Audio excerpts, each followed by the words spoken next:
So tonight we're talking about the top 5 mistakes that Baja buyers make. And we've been thinking about this a long time. These are questions and not only questions that we get a lot from first-time buyers, but we also ask some of the very most respected agents in Los Cabos to share what they thought. And so once we compiled that data, we narrowed it down to the top 5 biggest mistakes Baja buyers make. We hope that this is, useful for you as you join us with your buying process down in Los Cabos. As always, if you have any questions, feel free to email us. Both Kenda and I are licensed agents with the agency Los Cabos, and we would be more than happy to help.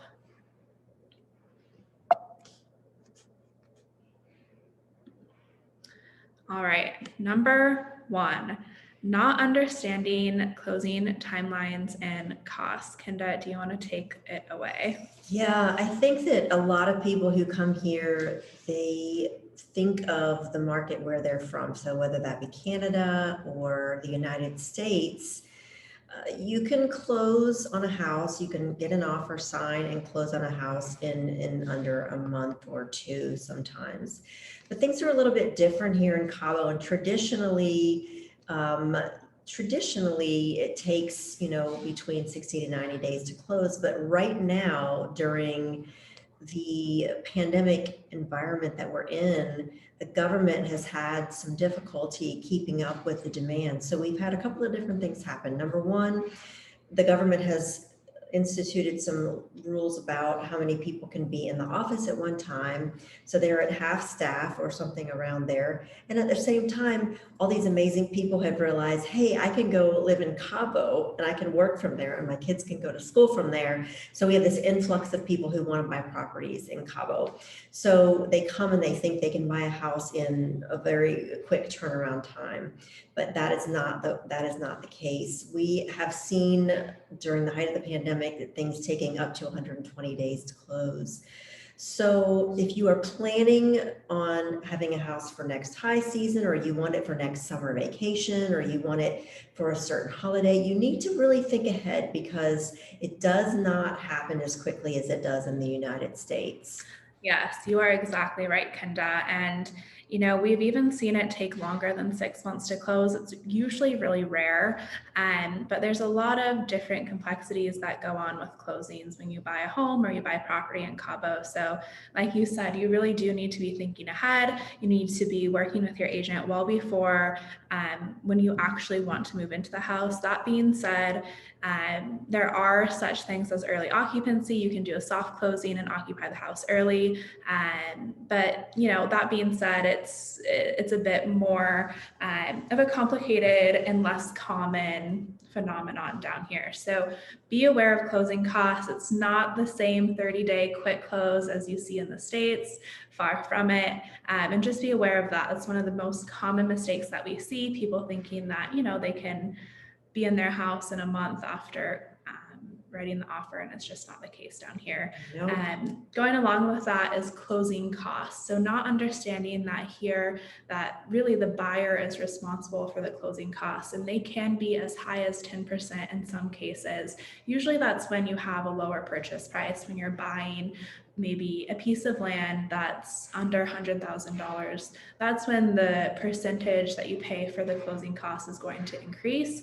Whereas if you buy a house that's maybe several $1 million, it can be as low as 4%. So really keeping that in mind. I know that's different in the States and in Canada, so just being aware of that. Do you have anything else you want to add? No, that's just really important, because you need to add that and figure those numbers into your budget as well, because you don't want that to come as a surprise to you at the end when you have an 8% closing costs added to your purchase price. So it's really important to keep that in mind. Yes, absolutely. Especially if you're looking at a lower purchase price. Maybe you're buying a condo for $200,000. You really want to keep that in mind and budget for those closing costs. Mistake number two, not understanding the cash market. And this is another one that we really do see often with first-time buyers. They come in thinking that in Mexico, it operates similar as in the States, where you can march into, a lending company and ask for a loan for up to 80% of the purchase price, with interest rates as low as, I don't even know what they are in the States, like around 2 or 3, 2 or 3%. Yeah. That is laughable here. You cannot do that. I wish that wasn't the case. But it is a 95% cash market. Mortgages are very different down here than in the States. Loans, they are available, yes, but they usually require 50% down in cash, and the rest can be paid off, however, with high interest rates. And using a mortgage or getting a mortgage can also increase your closing costs as well. Right, that's right, and you're going to definitely be paying taxes on that as well, on the mortgage, which are quite high. There are options here. We have at this point 3 options in the area for financing, and we plan on doing another call talking specifically about financing properties in Cabo. But you cannot finance a pre-build, you cannot finance land. And there are some other really unique rules that the financing companies here offer. And the thing to keep in mind is, for the most part, they're not really banks. They are a group of investors who have come together, put their money in a pool, and they loan them out at this high interest rate. So this is a little bit different. It adds time to your closing process, and it adds money to your closing process. So most people here do buy with cash. So that's something to definitely keep in mind. Mm-hmm. Absolutely. Did we talk about seller financing? I don't think so. No, we didn't actually talk about seller financing. There are sellers who, because they know that there aren't a lot of options for financing, there are sellers who will say, hey, I will give you an option to finance. And these properties normally go very quickly because people are looking for financing. Typically, they give you 2 to 5 years to pay back. They want about 60% upfront, 2 to 5 years to pay the money back. And the interest rate for a private individual, it usually can be around 5% is what I see most commonly. Absolutely. And then something else I did want to mention, Kenda, is, sometimes with these newer developments, they are offering financing at a really great low rate, or sometimes even free, but usually that's before the building is even started. So as an incentive, as a way to get buyers in, they say, hey, we're going to be making this great project, and you can get in right now with just maybe 10% down, and we can make payments for you. And even after the condo or the house is complete, we can still carry that balance over for you for 2 years at a super low interest rate, or even a 0% interest. So that's something to keep in mind too. There are several developments off the top of my head that do offer that. So that could be an option. If you want to get your foot in the door, you have a longer timeline, maybe you're okay with waiting for 2 years for your property to be built. That can be an option for you as well. It's not extremely common, but there are some developments offering financing at an extremely low interest rate. And I think it's kind of that risk reward principle where, the property looks like a flat piece of land now, and they want you to give them your money, and you're taking a risk, so they're going to have to reward you in some way, and they reward you with being able to allow you to make payments over a longer period of time. Absolutely. And we're going to talk about this at a later point, but this is where working with a good agent is so extremely important, because you have to know how to do the due diligence when you're working with these new developments, to make sure that it's a reputable contractor, to make sure that the developer itself is, going to follow through not only on time, but also on budget, and just, making sure that all of your bases are covered. Because with anything, if you pay for something that doesn't exist yet,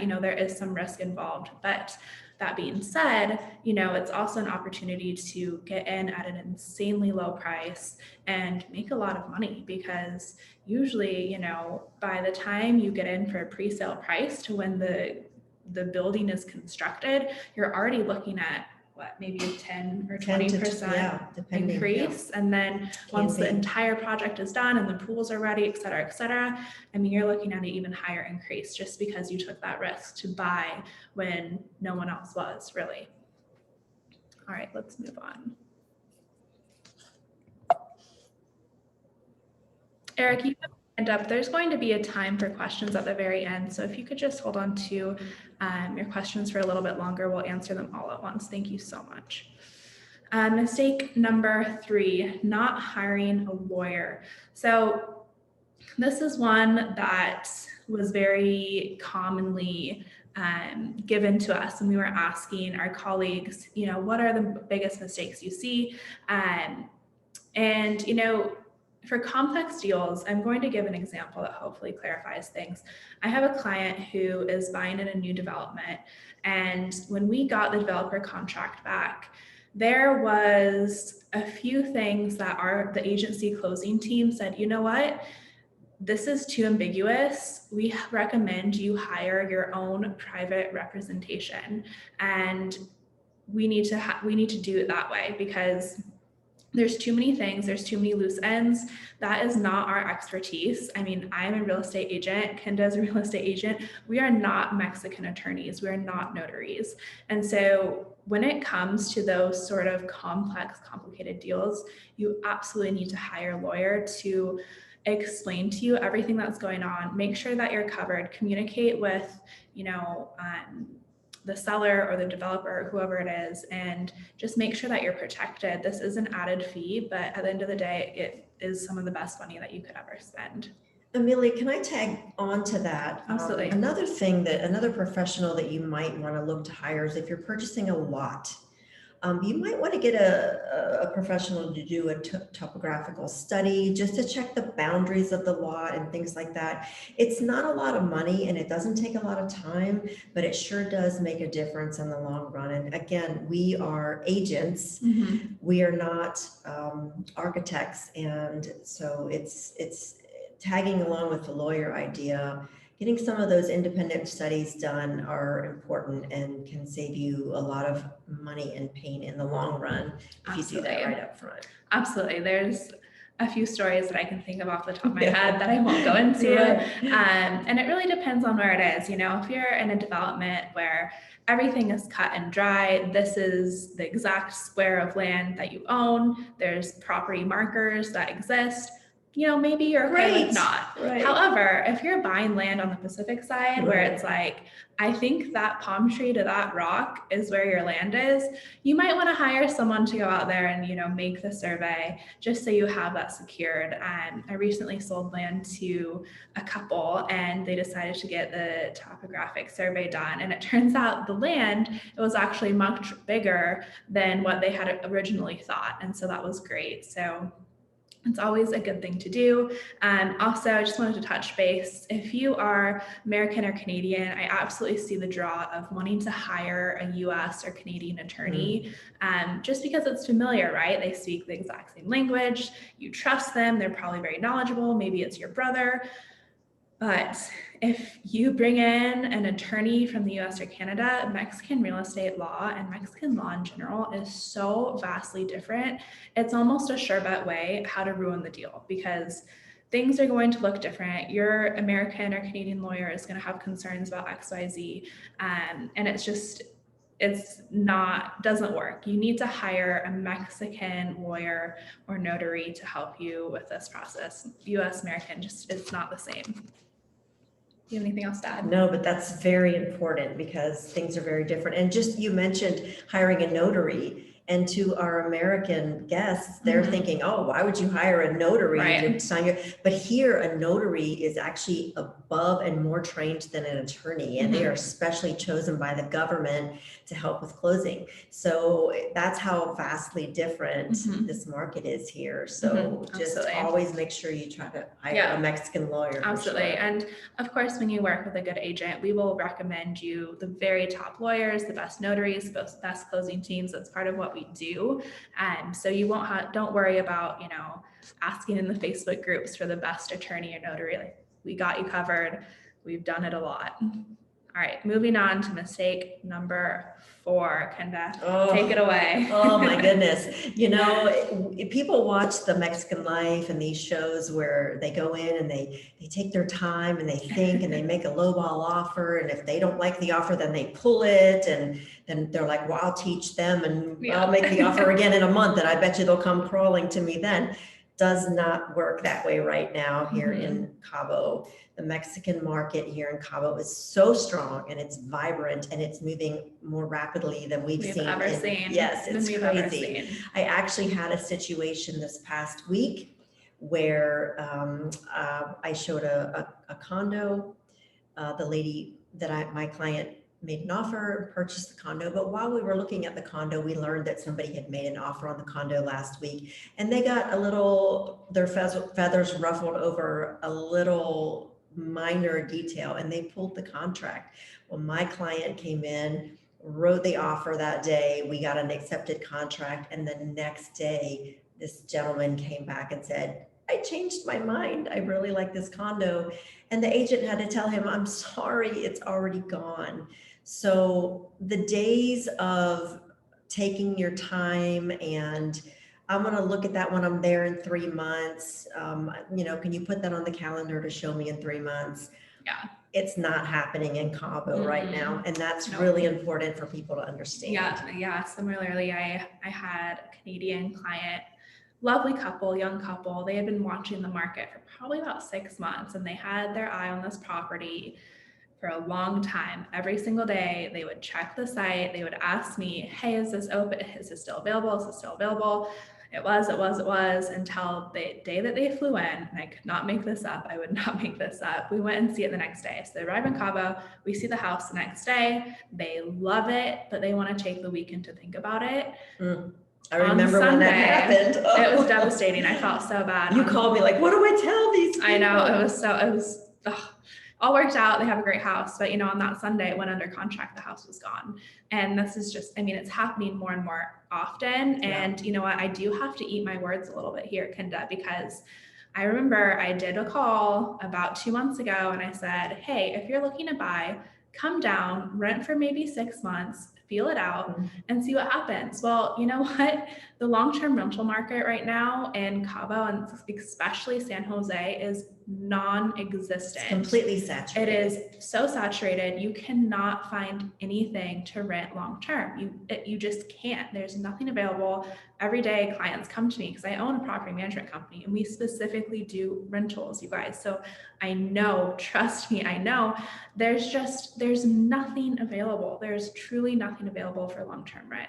So truly, if you're in the market, you want to buy, come down for a couple weeks, come down for 1 week. You're going to know in a few days if this place is for you or if it's not. You don't have to spend months and months and months, because in those months, not only are you going to pay an outrageous price to rent something that's not that nice and just throw that money away, you're also going to see the inventory just dwindle and dwindle and dwindle. And yeah, there's a lot of houses in construction and pre-construction right now, but the thing is they're not going to be done for at least another couple years. And so what's available, what's built right now, that's it for the next couple years, you guys. So make sure that you are just aware of that. If you're wanting to buy, come down just for a few days. You're going to know what you like. Get yourself a good agent who takes you to the neighborhoods and the properties. You'll know if it's for you or if it's not. It doesn't take months and months. So I hope that helps. Do you have anything else you want to add about this, Kenda? No, but what you said about, the agent, I try, for example, this past weekend, we had a social get together for several of our agents who are, or excuse me, several of our clients who are in town buying property.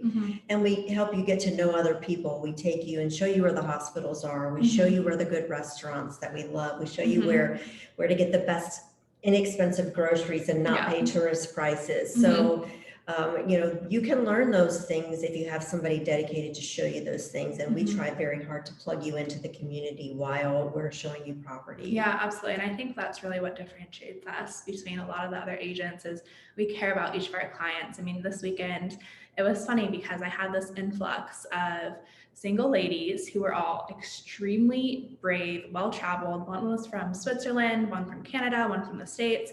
Kenda had a client too. They were all just very similar, like the same demographic. And we're like, you know what? I feel like this is a sign. Let's get them all together. Let's have some mimosas. Let's have some brunch, and let's just let them meet for no other reason but to build this community that we're so passionate about.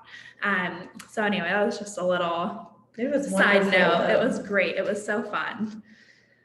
So really that leads us to top 5 mistake number 5, working with the wrong agent. I think personally, this was every single agent I asked, this was the number one answer. This was the number one thing for me too. Absolutely. And you know what? Agents aren't all size fit all. You really want to have one that you connect with, that you trust. And experience isn't everything. A lot of agents that we've personally worked with, unfortunately, who have been doing this for 35 years, you know, they were some of Cabo's pioneers. They're not sometimes up to date on the current practices and how the real estate market laws and rules and regulations have changed. And honestly, I've experienced some of those types of people give really, really wrong advice and really negatively impact clients because of it. So, you know, make sure whoever you work with they're up to date, they're knowledgeable, they're professional, they're responsive. And the biggest one is that they're honest. Okay. That's what we heard over and over. Exactly. And, you know, for example, I was showing a piece of property, and in the MLS listing, it stated information blatantly that I knew for a fact, because I actually own in this neighborhood, was incorrect. I knew it for a fact. And when I confronted the agent, she's like, oh yeah, you know what, you're right. Blah, blah, blah, blah, blah. And I was like, okay, you should really change this in your listing. That was 3 months ago and it's still in the listing. And if I happen to know that off the skin of my teeth, that could seriously, you know, misadvise this client. It could mislead the offer. This was a very big deal.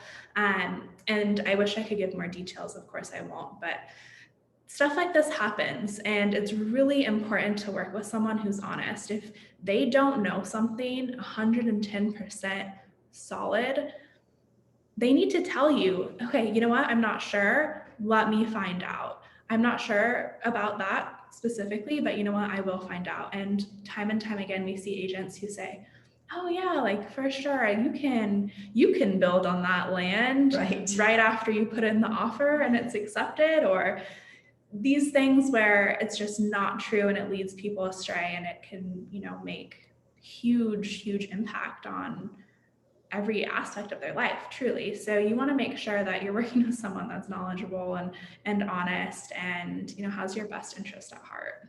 Yeah, we also have noticed as we watch agents here that just because you're a good agent in the United States or a good agent in Canada, it does not necessarily make you a good agent in Mexico. It's very different here. The reasons for buying, the rules for buying, the rules for financing, as we've already discussed, it's all extremely different here.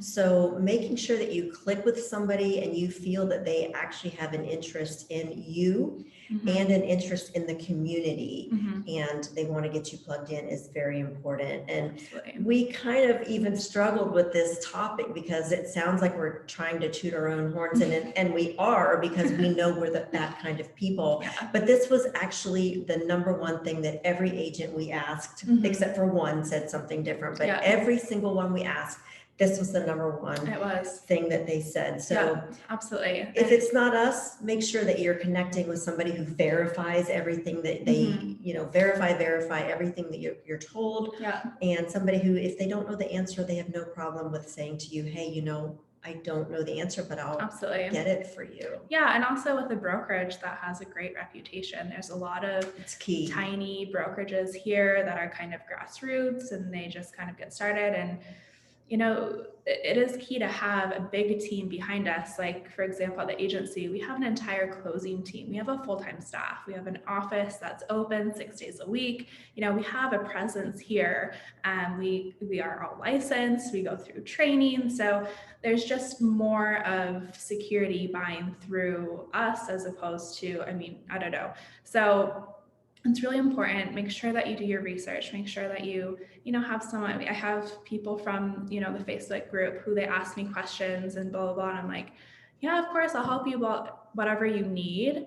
And they're like, oh, thanks, I'm buying and I'm so excited. And I was like, oh, do you have an agent? And they're like, yeah, I've been working with an agent for a year. And I'm like, it blows my mind, these questions that I'm answering for you, your agent didn't answer in the first day of knowing you. So just really just be aware of that. Anything else you want to add about that? I don't think so.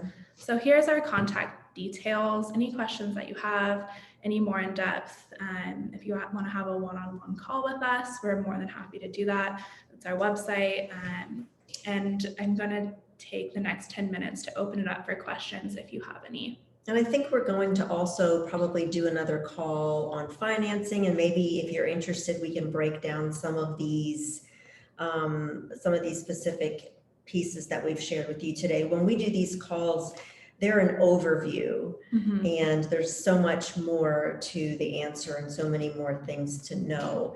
But we try to give you a general overview. And again, as Amelia just said, if you have any more questions, we'd love to chat with you about them in as much depth as you would like. Yeah, absolutely. And we can take this next 10 minutes to answer any questions. Yeah, I think Eric had a question. Yeah, Eric, did you want to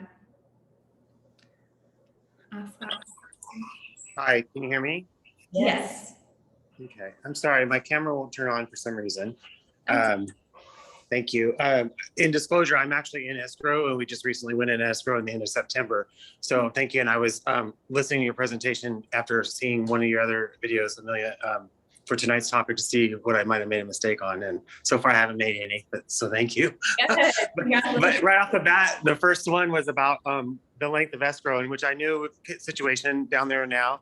And so we were expecting at least a 90-day escrow. But you mentioned kind of what we would call a rent back here in California, or something else like that. What's that look like? And is that more common with like American sellers, or, if it's a pretty simple deal or something, in the event our escrow goes longer?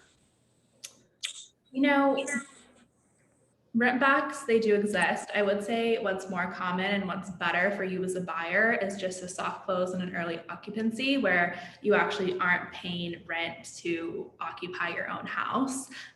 So ask your agent about an early occupancy agreement. You would just make an amendment to your contract, and you would put 100% of the balance of your home into escrow. Escrow releases usually 80% to the seller, and then you are able to occupy the house early.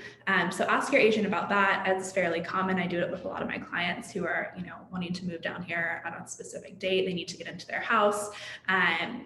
And that's definitely the most preferable option for you. And then when you do finally close, the other 20% is released to the. And then you have your time. You have your Fedecamiso, and everything is in your name. So that's common. And we do, some people do rent backs.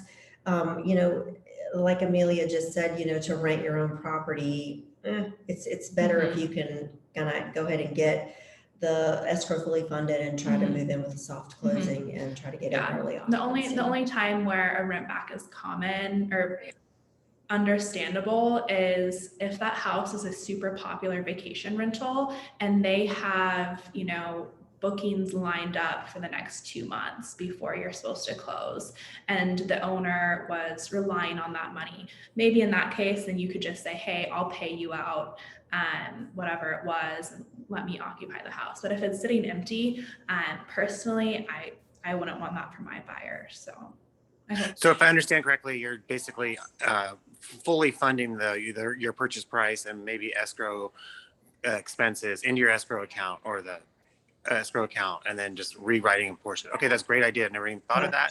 Yeah. And then can I ask you one more quick?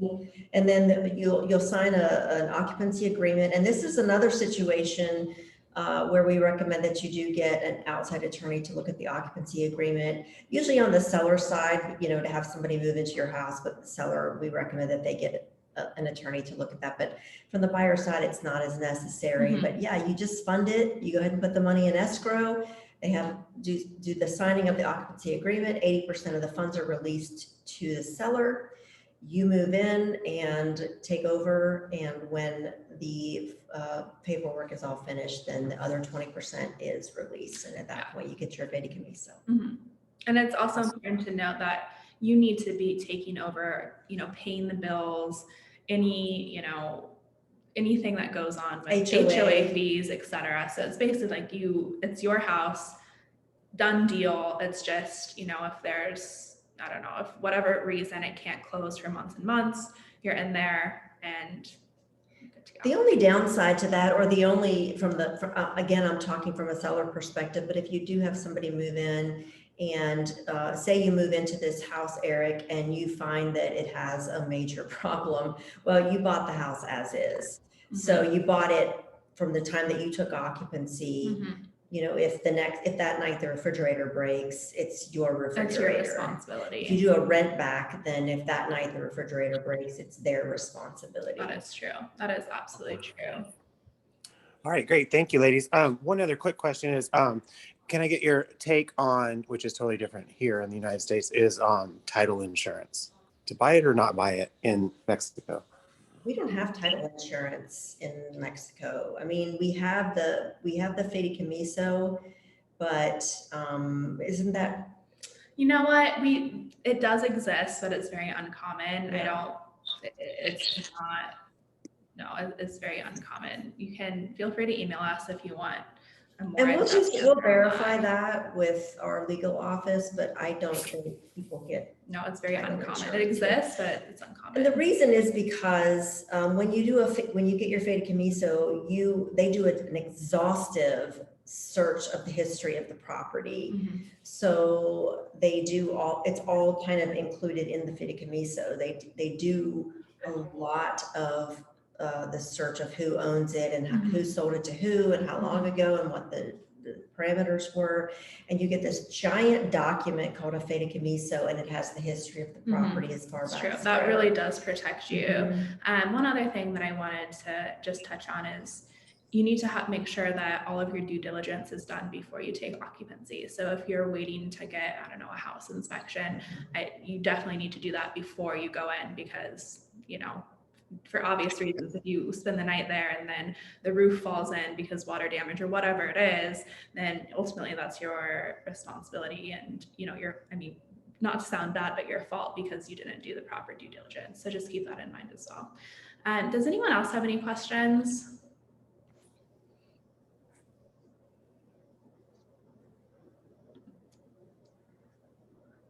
No one. And Eric, I hope that we answered your questions. Jim and Deb, it looks like you have your hand up. Do you have anything you want to ask? Can you hear me? Yes. Something that we're thinking about for the future, and you touched it momentarily a little bit ago, and that's the tax. How would you represent or offer suggestions for someone who is looking at full-time living in San Jose del Cabo? Do it. That's what I say. Do it. Yeah, it's absolutely amazing. We both live here full time. Best decision I've ever made. It's incredible. Do you have like a more specific question about? Well, you said that when you're looking for a realtor, mm-hmm. someone that knows you, that knows your thoughts. So other than just saying, yeah, it's a great place to live, but what would you offer to us in your opinions as for full-time living in San Jose de Cabo? Well, I think, first of all, when I start talking to a client, I take my time and I ask you a lot of questions about what you're looking for. The most important things are to find that you're plugged into the right development or the right community. And I spend, and Amelia as well, we spend a lot of time saying, well, do you golf? Do you grandkids come? Do you have adult children? Do you have young children? Do you need an elementary school? And we ask a lot of very probing questions, and we really do listen to what's important to you, what's important to your family, and what you're looking for. And if you're coming here to retire, or if you're, for example, my husband and I, we did not retire. My husband works for a company, he owns the company, and he works online most of the time. So our needs were different than somebody who retired and sold a company and wanted to come down and just live. So I think asking a lot of very probing questions and listening very closely to the answers to try to get you plugged into the right development and the right community and the right group is where we start when we're working with clients. There are logistical things like, you should probably go visit your Mexican consulate to get the process started for your temporary residency card. And there are some legal things that you need to do. You need to get some certain numbers here, like a CF or an RFC number, and just a few little things like that. But for the most part, the first important thing to do is to figure out what it is that you want, what you're looking for, and get you plugged in to the right community. Yeah, and you know what, we're almost out of time here. So, we would love to meet with you on a Zoom call and answer that question more in depth. I mean, we are both extremely active in the community. We're extremely familiar specifically in the San Jose del Cabo neighborhoods, and exactly what you're looking for, where you would be plugged in best as a full-time resident. But like I said, shoot us an email. We can set up a time to hop on a call. Everyone else, thank you so much for hopping on with us tonight. We're available if you have any more questions, and have a great night.